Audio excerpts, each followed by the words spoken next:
Momentálne cestujem z Varšavy do Vilniusu, z Poľska do Litvy. Cestujem autobusom a tento deň beriem ako taký oddychový, pretože budem tráviť 7 hodín v autobuse.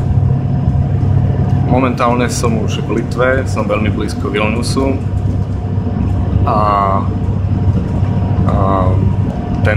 tento autobus je veľmi dobre vybavený a dá sa v ňom veľmi dobre tráviť čas. Je to pripojené na Wi-Fi, je tu elektrická zásuvka, sú tu rôzne informačné panely, ktoré vám hovoria, kde sme a ako rýchlosťou ideme. A celá cesta stála iba 17 €, takže si ju užívam, pretože Litva je veľmi pekná krajina. Bohužiaľ,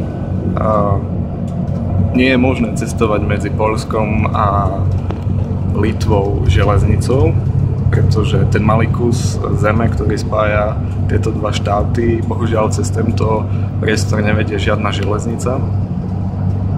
Ak by ste chceli cestovať železnicou, museli by ste mať víza do Bieloruska, čo je trochu asi, Stala sa mi cestou taká malá nepríjemnosť.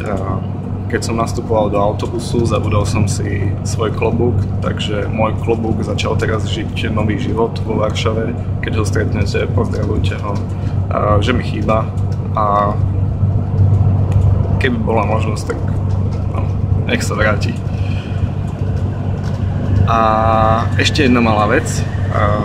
Chcem pozdraviť všetky Zuzany, zablahoželám im všetko najlepšie k meninám, veľa šťastia, zdravia a posielam vám teda pohľad na Litvu.